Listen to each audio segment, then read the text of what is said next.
Good morning everyone. Dear student, आज हम start करेंगे। हमारा जो टॉपिक है वो लिफ्ट से, लिफ्ट एंड लिफ्ट से रिलेटेड क्वेश्चंस। कि लिफ्ट ऊपर जाती है तो ग्रेविटी का क्या असर होगा, नीचे जाती है तो उस पर ग्रेविटी का क्या असर होगा, वेटलेसनेस, वेट बढ़ेगा घटेगा, इस तरह के क्वेश्चंस हैं। और ये बहुत ही इंपॉर्टेंट टॉपिक है और बहुत ही इजी टॉपिक है। तो लिफ्ट से रिलेटेड मैं आपको टोटल 5 कंडीशन करवाऊंगा और वो वन बाय वन आपको अच्छे से समझनी है, और इसके बाद आपका कोई भी क्वेश्चन इसमें नहीं बचेगा। ठीक है, लेट्स स्टार्ट। पहली कंडीशन क्या होती है कि मान लिया कोई लिफ्ट है और ये हमारी लिफ्ट है। आप में मोर और सभी बच्चे लिफ्ट में चढ़े हुए होंगे। ठीक है, ये हमारी लिफ्ट है और ये ऊपर की तरफ जा रही है। ठीक है, लिफ्ट है, इसके ऊपर हमने एक वेइंग मशीन लगा लिया जो हम जिस पे वेट नापते हैं। ठीक है, और जो वेट वेइंग मशीन है इसके ऊपर हम खड़े हुए, कोई भी एक पर्सन खड़ा हुआ है और लिफ्ट जा रही है विद एक्सेलरेशन ए ऊपर की तरफ। ठीक है, इस कंडीशन के अंदर क्या, पहली कंडीशन में क्या है कि lift is going upward with acceleration A, with acceleration, without acceleration नहीं, विद एक्सेलरेशन ए। इस केस में क्या होगा कि मैं अब लिफ्ट को आपको बार बार नहीं दिखाऊंगा, मैं आपको ये जो प्लेटफॉर्म है, ये वेइंग मशीन है, इसके ऊपर पर्सन खड़ा हुआ है और ये जो वेइंग मशीन है ये इंडिकेशन देगा वेट कम हो रहा है, ज्यादा हो रहा है, बढ़ रहा है या घट रहा है। ठीक है, और ये ऊपर जा रहा है तो कम होगा, ज्यादा होगा, नीचे जा रहा है तो क्या इफेक्ट आएगा, इस पे जीरो फिगर या जीरो नंबर कब आएगा। तो अब मैं आपको ये अंदरूनी वाला हिस्सा यहां से कंटिन्यू करूंगा। मान लेते हैं ये वो प्लेटफॉर्म है, वेइंग मशीन है, इस पर इंसान खड़ा हुआ है, कोई भी ह्यूमन बीइंग। जब ये एक्सेलरेशन ए की स्पीड से, एक्सेलरेशन ए से ऊपर की तरफ जाएगी तो नो डाउट इसका वेट किधर काम कर रहा है, एम जी नीचे की तरफ, M is the mass of the person, M is mass of person. अब वेट नीचे की तरफ काम कर रहा है, एम जी नीचे की तरफ, तो नॉर्मल रिएक्शन आपने पता होगा कि नॉर्मल रिएक्शन हमेशा ही होगी फॉर एवरी एक्शन।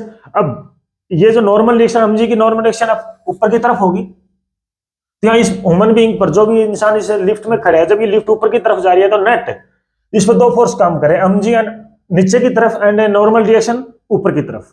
तो जब लिफ्ट ऊपर की तरफ जा रही है इसका मतलब ज्यादा कौन सा फोर्स है, नॉर्मल रिएक्शन ज्यादा है या वेट ज्यादा है? तो ऑब्वियसली बात है नॉर्मल रिएक्शन ज्यादा होगी।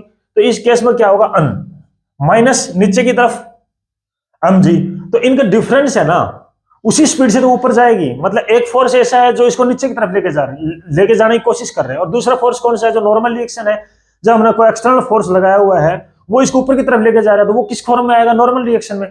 ठीक है, अब इन दोनों के बीच का जो डिफरेंस है, पहले तो ये खत्म करेगा, ये जो नॉर्मल रिएक्शन है ये इसको ओवरकम करेगा, तभी तो ऊपर चलना शुरू होगी वो। और जब इसको एक्सेलरेशन आएगी तो वो किसी भी एक्सेलरेशन, जब लिफ्ट ऊपर जाएगी तो एक्सेलरेशन क्या है, ए, तो अन माइनस एम जी, ये जो बचा हुआ फोर्स है, जो नॉर्मल रिएक्शन जितनी ज्यादा होगी वेट से उतना ही तो फोर्स काम करेगा उस बॉडी पर, मास इनटू एक्सेलरेशन।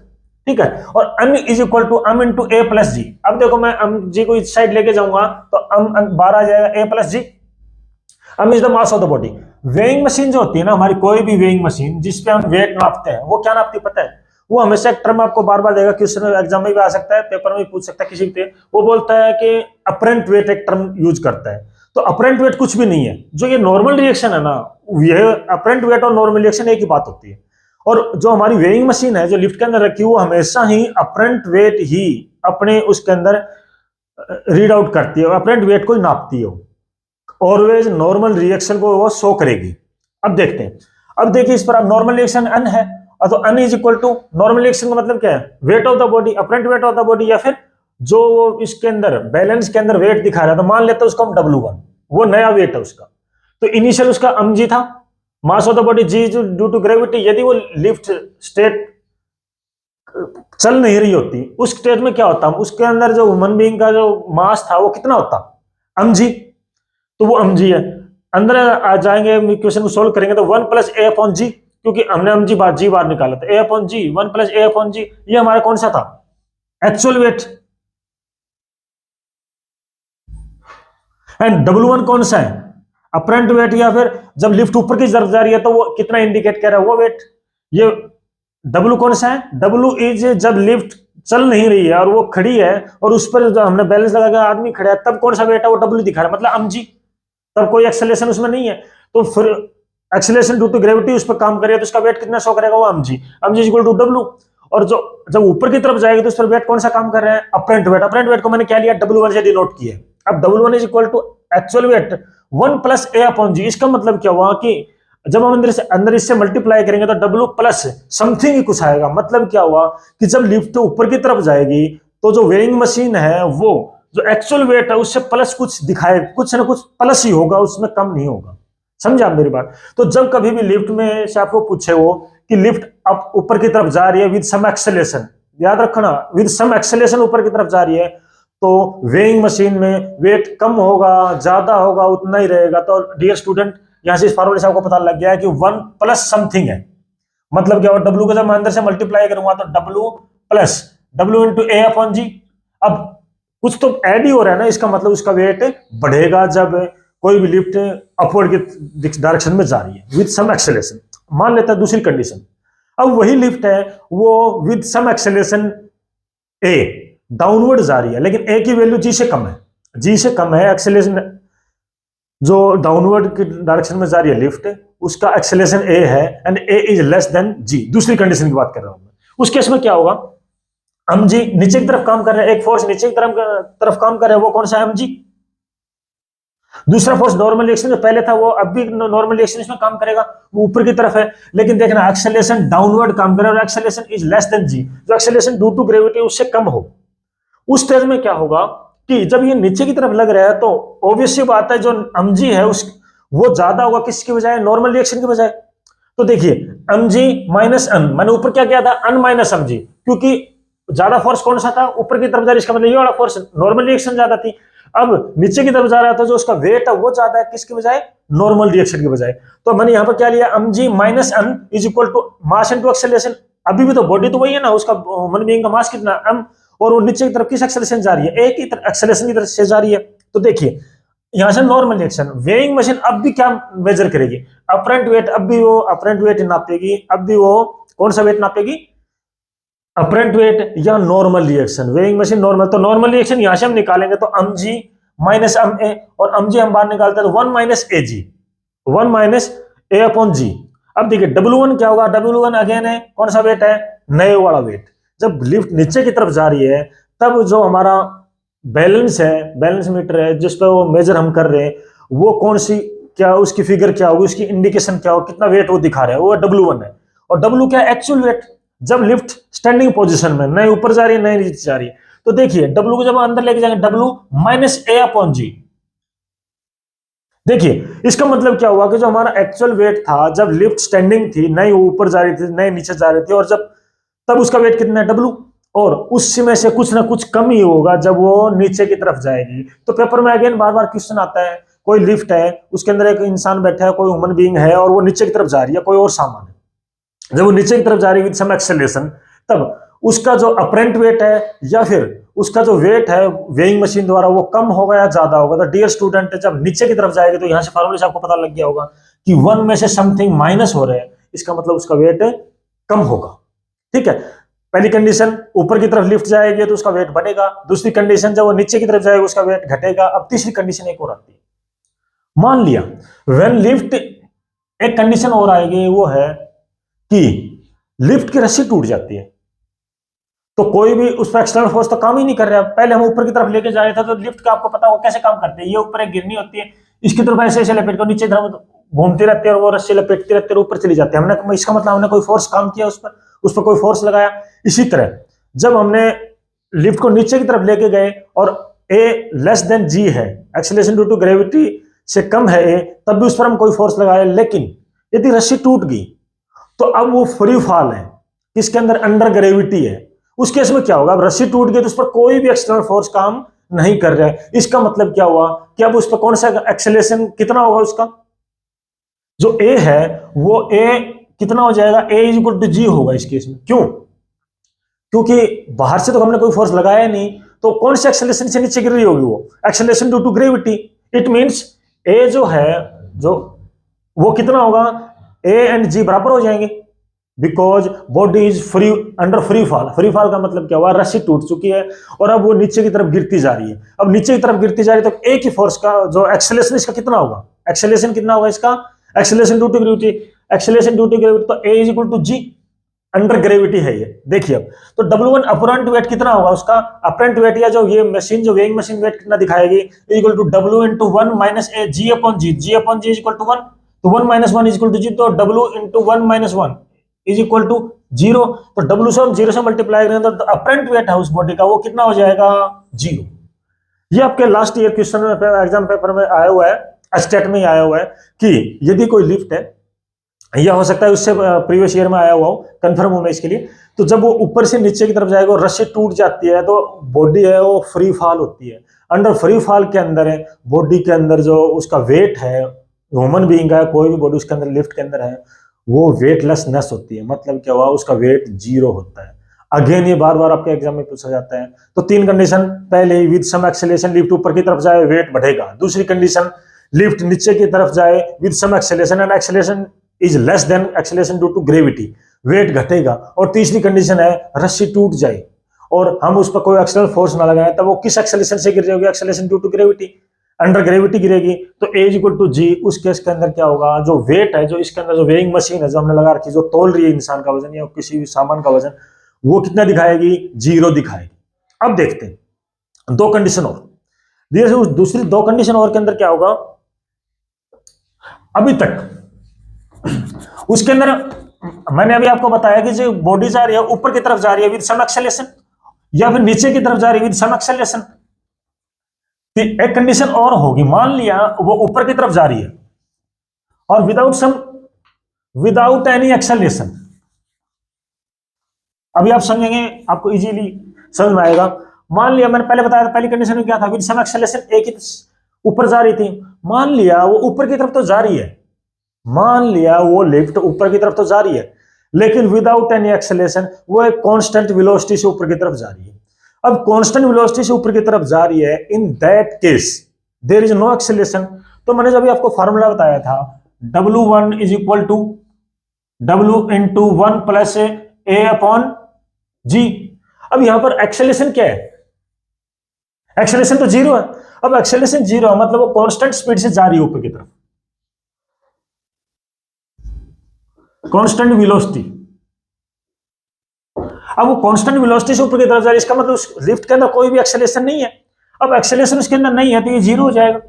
अब इसकी वैल्यू 0 होगी तो 0 अपॉन जी, इसका मतलब ये 0, और W1 is equal to W, मतलब क्या है कि यदि लिफ्ट ऊपर की तरफ जा रही है और विदाउट एक्सेलरेशन जा रही है, तब उसका जो वजन है वो वही होगा जब लिफ्ट खड़ी थी, जब लिफ्ट स्टैंडिंग पोजीशन में थी। मतलब क्या हुआ, उसका वेट है वो नहीं बढ़ेगा नहीं घटेगा, वो उतना ही रहेगा जितना पहले था। पहले कितना था, जब लिफ्ट नहीं चल रही थी, नहीं वो बंद, जब वो बंद अवस्था में थी और वो नहीं ऊपर जा रही थी, वो नहीं नीचे जा रही थी, तब उसका वेट के अंदर कोई भी चेंज नहीं होगा। यदि वो कांस्टेंट वेलोसिटी से ऊपर की तरफ जा रही है, प्लीज ध्यान से सुनिए इस बात को, यदि कांस्टेंट वेलोसिटी से ऊपर की तरफ जा रही है तो उसके वेट में कोई फर्क नहीं होगा। इसी तरह दूसरे क्वेश्चन में क्या था, W1 जब नीचे की तरफ जाए विद कांस्टेंट क्या, with constant velocity without acceleration, तब क्या होगा, W इंटू 1 माइनस ए अपॉन जी। अगेन ए क्या है, 0, तो यहां पर 1 समथिंग कुछ होगा नहीं, ये 0 हो जाएगी। फिर तो W1 is equal to W, मतलब क्या हुआ, यदि वो कांस्टेंट वेलोसिटी से ऊपर जा रही है, कांस्टेंट वेलोसिटी से नीचे जा रही है, विदाउट एक्सेलरेशन ऊपर जा रही है, विदाउट एक्सेलरेशन नीचे जा रही है, तब उसके वेट के अंदर कोई भी बढ़ोतरी या कमी नहीं होगी। नहीं तो बढ़ेगा नहीं घटेगा, वो उतना ही रहेगा जितना लिफ्ट अपनी विराम अवस्था में थी। ठीक है, तो ये 5 अवस्थाएं, इससे बाहर कभी भी आज तक इवन पीजीटी में भी आपका क्वेश्चन नहीं आया है। और लिफ्ट से बाहर, लिफ्ट के अंदर नॉट ओनली लिफ्ट, कोई भी फ्री फॉल बॉडी हो सकती है, सिचुएशन बदल सकता है वो, लेकिन कंडीशन 5 के सिवाय कभी भी नहीं होगी। तो डियर स्टूडेंट, ये था लिफ्ट और लिफ्ट से रिलेटेड क्वेश्चंस। अब मैं कुछ एक आपको कंडीशन बताऊंगा, जिस तरह मैंने आपको बताया कि यदि रस्सी टूट जाती है तो ये वेटलेसनेस की स्टेट में होती है, मतलब बॉडी वेटलेस हो जाती है। इससे रिलेटेड एक आधा क्वेश्चन और आता है, 1-2 कंडीशन और है, वो आपसे डिस्कस करूंगा। और वो 1-2 कंडीशन करने के बाद आपका जो एक टॉपिक और है वो वेटलेसनेस वाला, उसको थोड़ा और एक्सप्लोर करके आपके टॉपिक और हो जाएगा। तो वो कंडीशन कौन सी है डियर स्टूडेंट, मैं अभी आपको बताता हूं।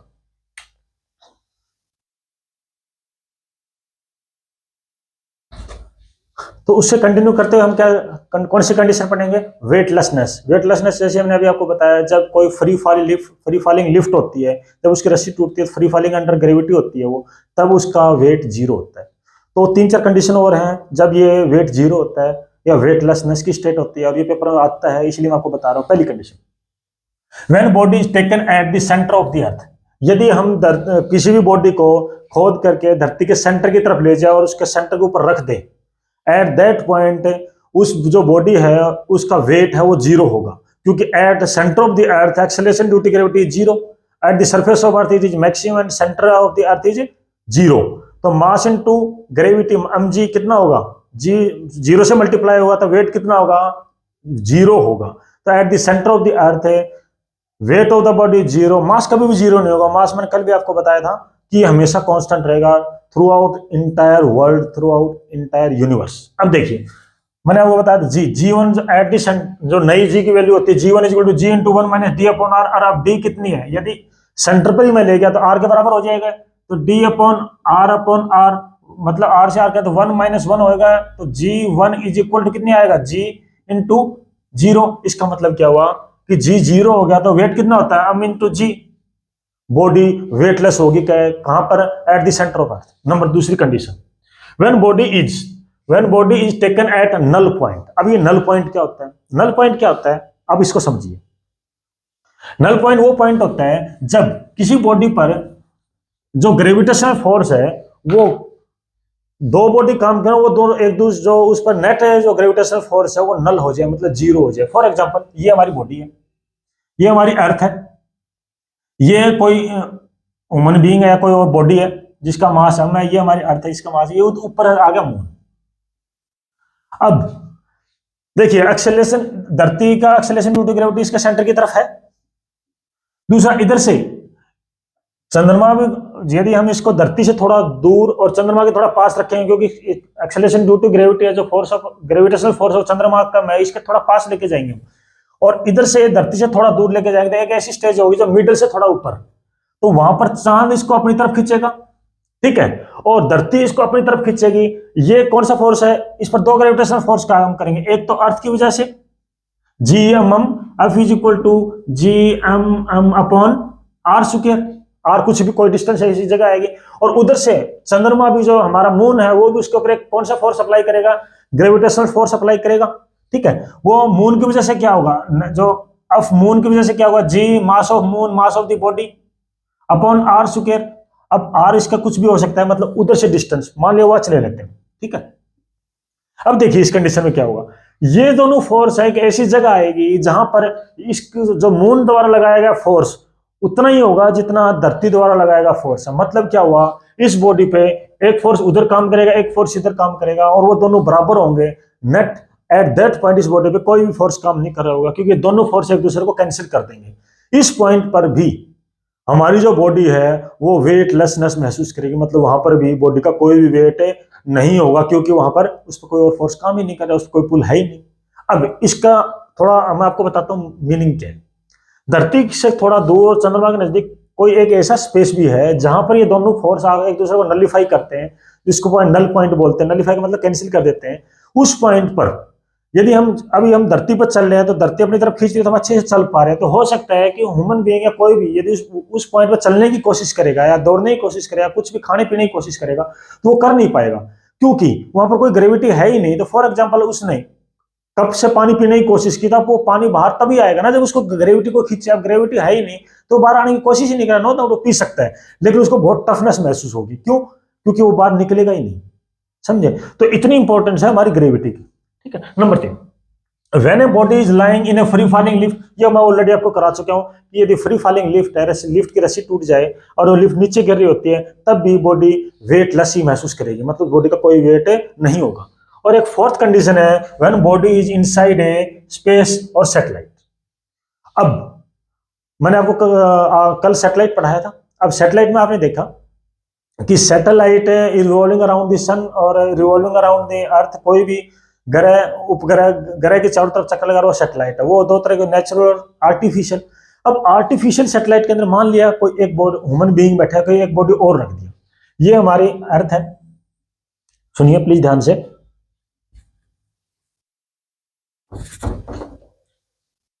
ये अर्थ है, इसके चारों तरफ एक सैटेलाइट राउंड लगा रही है, ये हमारी सैटेलाइट है। अब इस सैटेलाइट के ऊपर मैंने यहां पर कोई वजन रख दिया। अब जब ये सैटेलाइट इस तरह राउंड लगा रही है तो नो डाउट सैटेलाइट के अंदर कोई वजन है उस पर, तो धरती तो उसको अपने सेंटर की तरफ तो खींचेगी ही ना। लेकिन यदि कोई भी चीज राउंड राउंड घूम रही है तो उसके अंदर मान लिया हम ही बैठे हैं, और इस एग्जाम से थोड़ा हटके मैं आपको बताऊं, हम कोई कार है, कोई गाड़ी के अंदर बैठे हैं और उसको राउंड राउंड हम घुमाते हैं, तो हम कार की खिड़कियों की साइड, बाहर की साइड नहीं गिर रहे होते क्या? मतलब हमारी कोशिश होती है कि हम यहीं रहे, लेकिन बॉडी की कोशिश क्या होती है, ड्यू टू उसके राउंड लगता है तो एक सेंट्रीफ्यूगल फोर्स काम करता है और वो हमें बॉडी, हमारी जो बॉडी को बाहर की तरफ धकेलता है, किसकी साइड? कार की खिड़की की साइड। ठीक है, अब वो कौन सा फोर्स है? Centrifugal force. जब सैटेलाइट ऐसे से राउंड अबाउट घूमती है तो ये जो बॉडी है सैटेलाइट की साइड जाने की कोशिश करेगी। क्यों? ड्यू टू सेंट्रीफ्यूगल फोर्स, जो रोटेट ये कर रही है तो इस पर एक फोर्स काम करेगा। कौन सा फोर्स है? Centrifugal force on the body, जो सैटेलाइट के अंदर रखी है। और इस पर दूसरा एक इससे अपोजिट एक फोर्स और कौन सा काम कर रहा है? वो धरती इसको किस साइड खींच रही है? अपने सेंटर की तरफ। ये दोनों फोर्स, जो ऊपर इसका सेंट्रीफ्यूगल फोर्स और जो नीचे की तरफ, जो धरती की तरफ से, धरती की सेंटर की तरफ जो फोर्स है ग्रेविटेशनल फोर्स, ये दोनों एक दूसरे को नलिफाई कर देंगे। जिस तरह मैंने नल पॉइंट बताया, इसी तरह ये दोनों फोर्स भी, centrifugal force inside the satellite and जो अर्थ की तरफ, सेंटर की तरफ जो ग्रेविटेशनल पुल है, वो एक दूसरे को कैंसिल आउट कर देंगे। और सैटेलाइट के अंदर भी कोई बॉडी होती है, तो बार बार एग्जाम में पूछा जाता है कि कोई भी बॉडी है वो सैटेलाइट के अंदर है, उसका वेट क्या होगा? तो डियर स्टूडेंट, सैटेलाइट के अंदर उसका वेट 0 होगा। इससे बाहर आपका शायद ही कोई क्वेश्चन मैंने गारंटेड मैं आपको बताऊं। ये 4 कंडीशन है, आपको अच्छे से याद रखनी। अब एक और रेयर क्वेश्चन पूछ लेता है कि सैटेलाइट के अंदर पेंडुलम का टाइम पीरियड क्या होगा? तो पेंडुलम का टाइम पीरियड का फॉर्मूला होता है T is equal to 2 pi L upon g. L क्या होता है? पेंडुलम की जो रस्सी जिसपे वो, मान लीजिए पेंडुलम था हमारा ये, तो ये एल इसकी लेंथ होती है और ये ऐसे ऐसे रोल करता है। ये जो एक राउंड कंप्लीट करता है उसको बोलते हैं इसका टाइम पीरियड। अब यदि हमने इसको सैटेलाइट के अंदर या किसी भी एयर, सैटेलाइट वर्ड यूज कर सकता है वो, या फिर एयरक्राफ्ट वर्ड यूज भी कर सकता है वो, उस केस के अंदर क्या होगा? ग्रेविटी क्या है? एक्सेलरेशन ड्यू टू ग्रेविटी तो 0 है, क्योंकि मैंने अभी आपको बताया ड्यू टू सेंट्रीफ्यूगल फोर्स इधर से और इधर से gravitational force, acceleration due to gravity, ये दोनों को एक दूसरे को नलिफाई कर देंगे, तो यहाँ वेटलेस होगी बॉडी। अब वेटलेस होगी तो जी 0 होगा। अब जी 0 होगा तो इसको 0 से डिवाइड करेंगे तो टाइम पीरियड कितना हो जाएगा? इनफाइनाइट। मतलब क्या हुआ कि पेंडुलम एक तरह से कहाँ उसका कोई भी काम करना ही बंद कर देगा। ये उसका टाइम पीरियड होगा तो कितना होगा? इनफाइनाइट। ठीक है, तो ये थी सब इंपॉर्टेंस किसकी? वेटलेसनेस और ग्रेविटी की। और मैंने आपको लिफ्ट के क्वेश्चन कराए। डेफिनेटली फर्स्ट क्वेश्चन यदि ग्रेविटेशन से बनता है या, तो वो यही क्वेश्चन होगा। वो कौन सा होगा? वेटलेसनेस स्टेज से या लिफ्ट से आता है। तो डियर स्टूडेंट, ये मैं आपको यहाँ से मेरी क्लास खत्म करता हूँ। अब मैं कुछ एक नेक्स्ट क्लास के अंदर कुछ एक इंपॉर्टेंट टॉपिक है जो पेपर ओरिएंटेड है, और एक एक दो डेफिनेशन, एक एक लाइन की डेफिनेशन, 8 से 10 डेफिनेशन कराऊंगा, और फिर ये हमारा टॉपिक ओवर हो जाएगा। Thank you so much.